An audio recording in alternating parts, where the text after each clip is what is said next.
All right, welcome everyone. Good evening. Good evening. Welcome to the first official session for Economics 1A, Economics 1A with Mr. S. If you can hear me, please type in the chat or please unmute yourself and just give me a yes. Are we good? Are we good? Loud and clear, Mr. S. Awesome, Good awesome. evening. Thank you so much. Thank you so much. So today, as we begin, we will have our sessions in what are we going? We are going to break into 40-minute sessions. I don't have a license. We currently have 4 classes running right now. So we had an issue with one of the licenses. So I'm not licensed. We will take a break and then you just log back on the same link once we get cut off. Right, so you will check on the recordings also, they will be in those parts that we do. So we'll try to cover as much as we can, but we are not under pressure. We have all the time to go through the content. We've got 2 sessions a week, right? 2 sessions a week. So don't look at what Menkosa is currently covering and feel under pressure. We will get to it and we will overtake the Menkosa sessions. You will be well ahead of time. Right, so we've been doing this for quite some time, and I promise you, this is just the beginning. As you can see in the group, we only have got about 20 people, and normally per semester we work with 80 people onwards. So this tells you that some people will catch it late, and they will have to catch up on the recordings. So because of time, I'll also try to talk a little bit fast, and you will just please bear with me and go back to the recordings if I'm a little bit too fast. But nonetheless, even if I'm fast, if you don't understand anything, if you don't understand something, the rules of this platform is that you can stop me at any time. You can ask me to repeat. If you have a question, please feel free to unmute and interact as much as you can, right? So if I pose a question, anyone is free to answer. If it's getting tricky, please stop me. If it's getting darker, please stop me. If I need to fetch you from the back of the classroom, I will do so, right? We will have those ones who sit in front of the class and participate. Sometimes I will take you and put at the back of the class and grab those ones who are at the back to the front so that we all move together. And as we proceed, I would also like to encourage each and everyone to allow each other to grow, to catch up together. We need to be patient with each other because we do not understand things at the same pace, right? We do not understand these concepts at the same pace. So I'm kindly asking that we become patient with each other as we go through principles, as we repeat them. Please allow for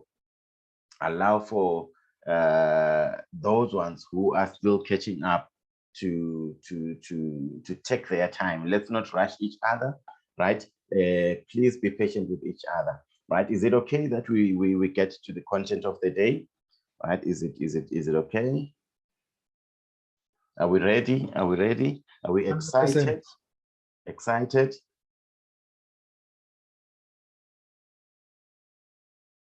Awesome. I'm seeing a thumbs up there. Right, let's get to it. I will begin from the beginning, right? So that we master these principles. If we miss these, we won't be able to proceed, because these are the basics that we need to master for us to benefit from the discussions or the principles that we are going to add on going forward. For example, these are the building blocks that we need to master in order for us to then be able to understand later units in the module. They are based on these introductory units. The reason why we will keep on repeating them is because you need to understand these. They are the foundation of your economics. Even going forward to your second semester, as we move together, you will realize that these foundational principles, they are so important. And once you miss it, it will be difficult for you to catch up. Right. If you recall, when we started, I'm sure everyone now is familiar with these economic terms, the economic problem of scarcity, where we are saying resources are scarce. We've got limited resources versus our unlimited wants. Our unlimited wants. We all want everything, but the resources that are there are so limited that when we are faced with that problem, we have to make a choice. We have to make a choice amongst this set of limited possibilities, right? You can only do so much with the resources that are available, right? So this is the fundamental economic problem, right, of scarcity, right? So you will realize that even as we move to your macroeconomics, we are still addressing the problem of scarcity, what to do and what not to do. And we are trying to answer the three fundamental economic questions of what to produce, how to produce, and who gets what is produced, right? Who gets what is produced. And when we are doing that, when you make a choice, there is a trade-off that is incurred, right? So when there's a trade-off, you are incurring what is known as our opportunity cost, which we defined as the value of the next best alternative that is foregone, right? We then went on to say, in order for us to understand these principles, right, in order for us to understand the economic problem of scarcity, we will use what is known as the production possibility frontier, or the production possibility curve, which simply gives us a scenario where we are assuming that there is two products that are produced by an economy. We will make simplifying assumptions to understand the PPC or the PPF, right? So we know that the PPF will then be used to give us, to show us the maximum attainable output, or the maximum, the combination of output that can be produced, right, at any given time, right, to their maximum, right, when you are fully utilizing the resources, right? So that's your PPC. It is used to determine the maximum output that can be produced, right? When you have those two different products, how much can you produce given the limited resources that are there, right? So we made this assumption that we are saying the resources will only consist of labor and capital, right? And the availability of labor, capital, and production technology for the goods that are there is given, right? So that we determined that curve, that concave of the PPC, right? That curve of the PPC represents the maximum attainable output, right? I'm doing a refresher course here. I believe everyone has been through this unit.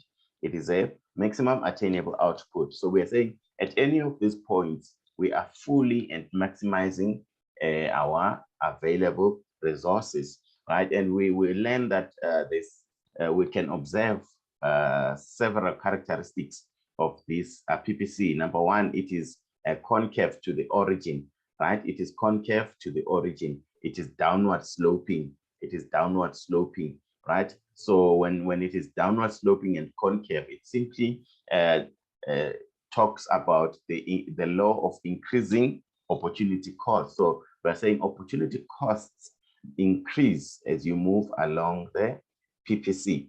Opportunity costs, they increase as you move along the PPC, right? If you are operating anywhere within the PPC, you are not fully utilizing your resources. Otherwise, we are saying there is a lot of unemployment, right? So unemployment in South Africa is represented by points within the PPC, right? And then points beyond the PPC, we are saying these points are unattainable.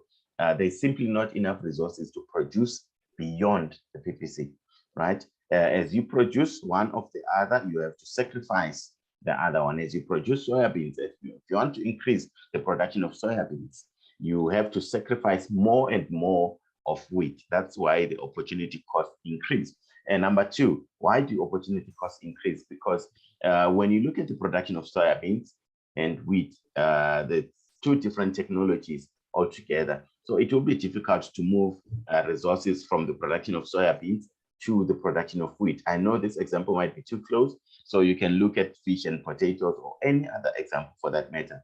So opportunity cost will always increase as you move along the PPC, because you cannot, it's difficult to move resources from one PPC, from one industry to the other. So these are two different industries. And then I gave a scenario where this is a negative slope. If there were no limited resources, then obviously our PPC would be represented by a positive slope or an upward sloping PPC, right? An upward sloping PPC, right? I will share these notes. Whatever I'm talking about, it's there on the summary.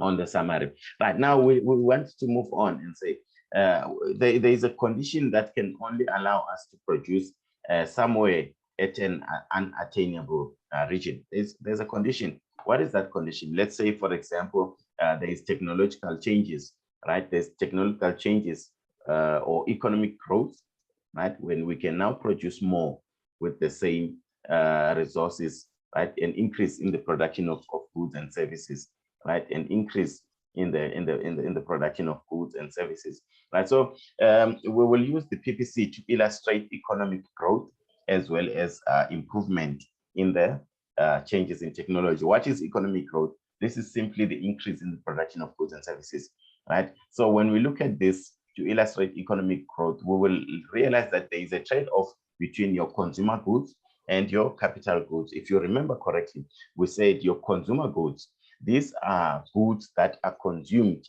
directly by the consumers, and your capital goods, which remember when we talked about the factors of production, the resources that are used in production, which is your land, your labor, your capital, and your entrepreneurship. And we referred to capital as the goods that are used in the production of other goods, right? So there's always a trade-off in the market to decide whether to produce consumption goods or capital goods, right? So when you produce consumption goods, you're producing goods that people will use now, today, and it gets finished. But when you produce capital goods, you are saying you are allowing for the economy to increase, right? What am I saying? I am saying when you produce capital goods, you are delaying present consumption for the future. So if you produce machinery, you are saying today's production might be limited, but I'm increasing my capacity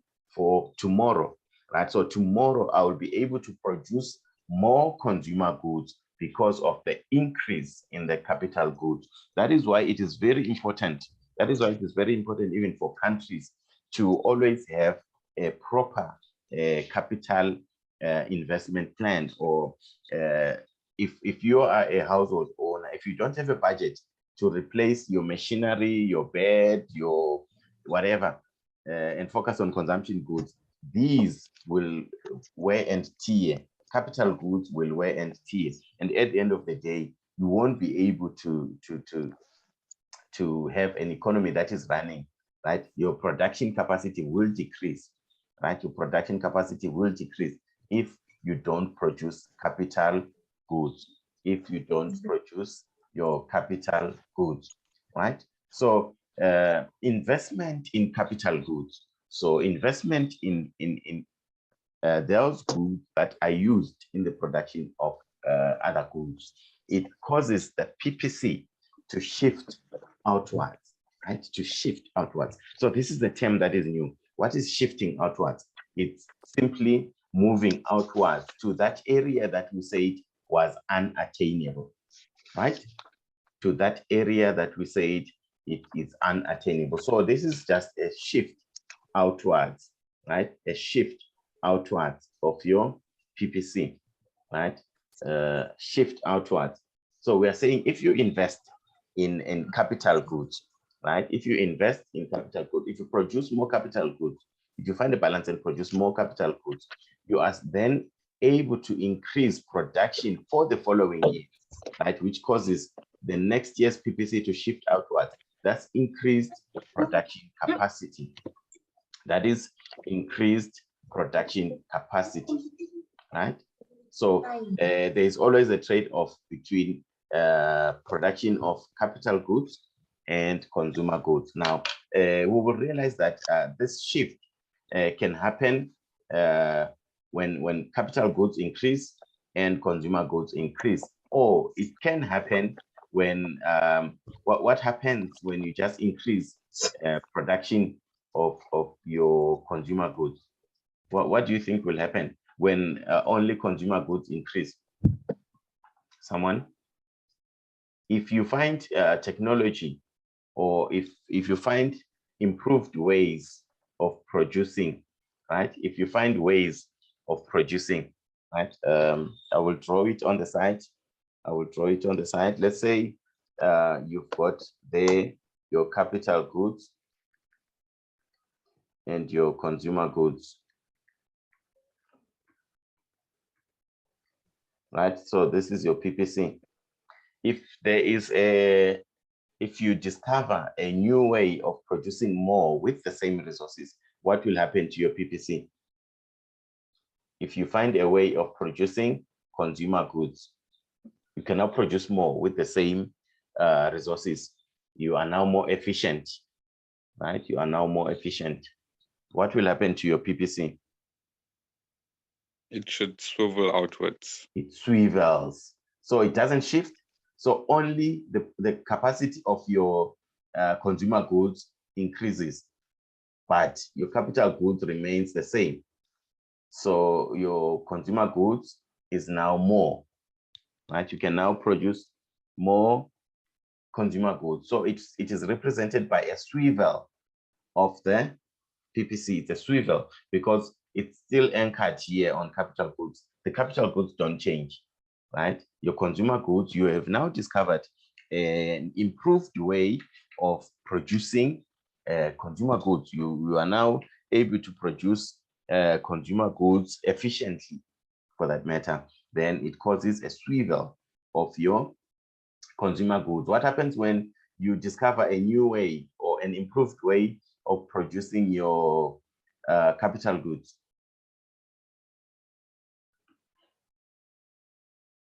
If you find an improved technique or an improved production technique of producing your capital goods,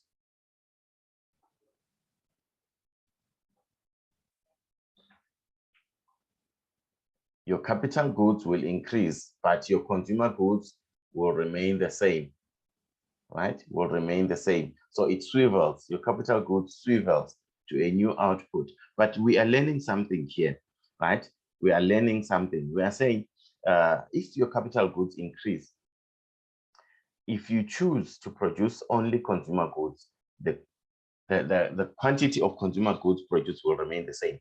But if you choose to then go on and increase your capital goods, you have a new PPC with different combinations of output. Only at point A will output for consumer goods remain unchanged, but at any other point, it will change.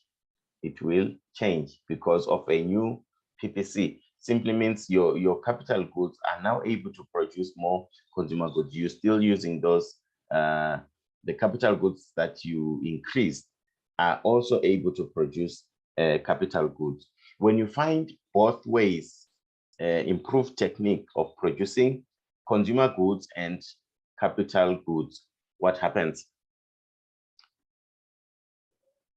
Your output for the economy, for this economy, will shift outwards. Your output will shift outwards, meaning you are now able to produce more capital goods as well as your consumer goods. This is causing a shift outwards of your PPC, right? So this improved production technique or improved ways of producing both capital goods and consumer goods, which is a result of efficiency or an increase in productivity, you are now able to go to the unattainable regions, right, through economic growth. So a shift outwards of the PPC symbolizes economic growth. So you are now able to grow output, right? You are now able to grow output. So this is, remember what you said is the PPC, the maximum attainable output.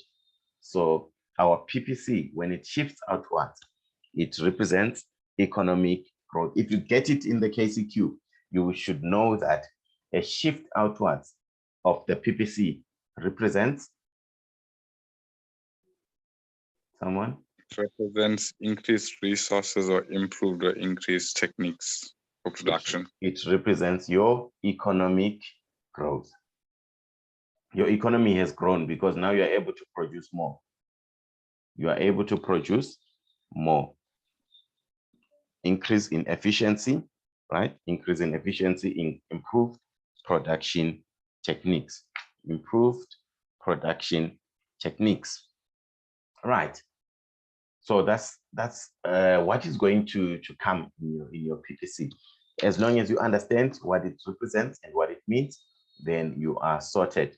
Now, what happens if you have a straight line PPC? What does that mean? If you have a straight line PPC?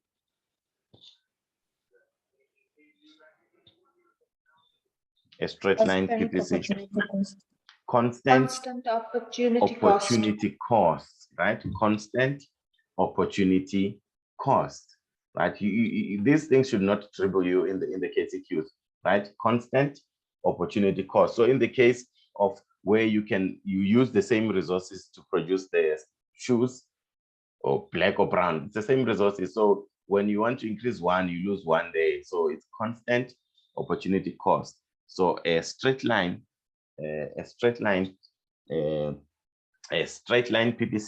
represents our constant opportunity cost. Right, let's discuss about the factors of production. It's very important for us to master those factors of production. We mentioned them.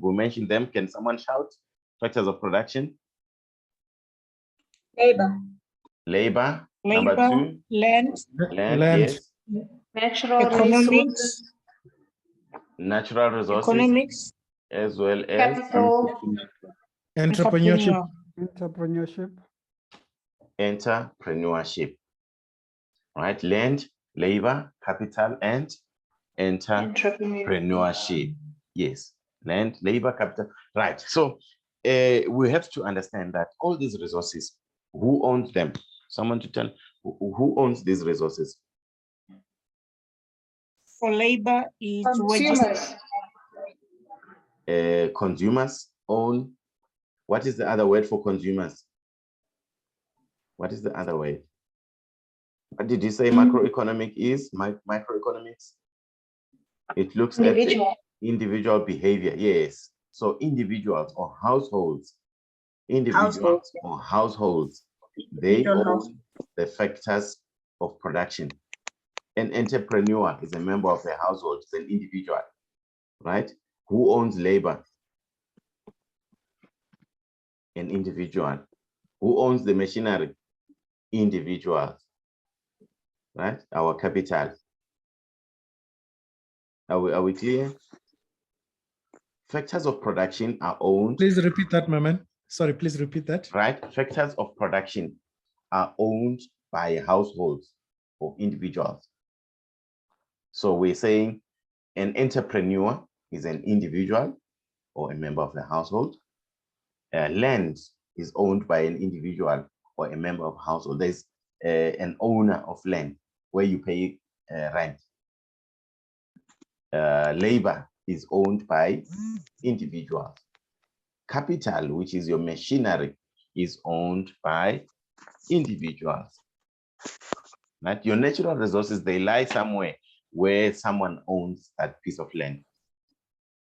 Right. So in return of these factors of production, there is the payment for that. What do you get in return, or as a reward, or as a payment for your land?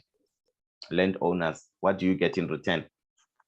Rent. Rent, right? So the reward for land is rent. The reward for land is rent. Every time when we are going to talk about land, owners of land, they earn rent. So rent is in monetary terms, right? Labor is physical, right? Labor is physical. What do you get in return for your labor?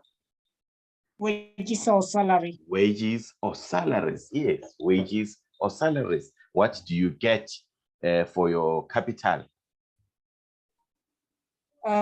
Interest. Return on Interest. investment. Yes, return on investment.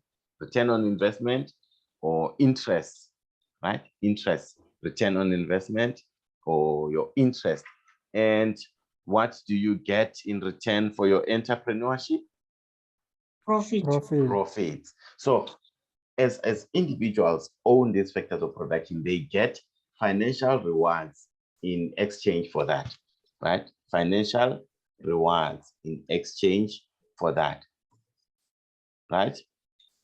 And we have also mentioned that as we're talking of capital, you think like an economist. You don't think like an accountant, right? You don't think like an accountant. So when you don't think like an accountant, it simply means capital is not money. Money is not a factor of production. So you will have a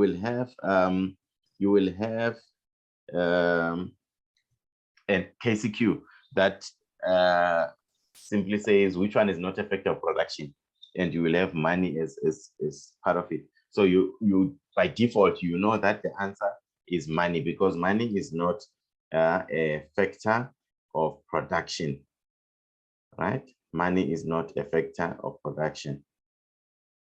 Now we want to move on. We want to move on. Let's talk about the industries that are there just for enrichment. We've got primary, secondary, as well as our tertiary industries, right? Sectors, right? Sectors, which would then determine who gets what is produced, or for whom should we produce the goods and services, right? So income is distributed through these sectors, or our land, our labor, our capital, and our entrepreneurship. It is spread amongst these sectors, your primary industries, or your primary sectors, which is your farming, your fishing, your coal mining, or your forestry, your secondary sectors, which takes those raw materials and converts them into finished products, like your manufacturing, your food, your fashion industries, and also your tertiary sectors, which comprises of your retail, your hospitality, your public health, and your waste disposal, right? So also we have to realize that when we're deciding how, we have to also look at the technique that we are going to use. Is it labor intensive or is it capital intensive, right? Someone to give me an example of an industry which is labor intensive.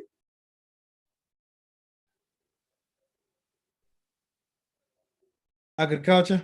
Agriculture, awesome. Another one? Mining. Mining, perfect. What else? Construction. Construction, perfect. All right, awesome. And what industries are capital intensive? Banks. Banks, yes. Investment companies, or yeah. Okay. Steel production, it's capital intensive because you need more machines than manpower. The oil extraction, you need more machines than manpower. So you have, when we economists decide on the choice of technique, they consider whether it's capital intensive or labor intensive. Basically, we look at the cost of that technique, which includes the price of labor versus the price of capital, right? Or the labor laws versus other laws, right? So it is very important for us to understand that the cost of these factors of production will affect how to produce labor intensive or capital intensive, right? Right, we will take a break quickly, 5 minutes, we come back on the same link. At 5 minutes past, we're coming back. We are moving on. We are moving on to another page. We are starting on unit 3, right? We are moving on to unit 3, right? I'm seeing a notification also of my time there, right? Is that okay? We'll come back just on the same link. Is there any questions before we take a break? Any questions? Any questions on the PPC there? Economic growth. All right, we are all good. Awesome. 5 minutes past, we're coming back on the same link. Thank you so much.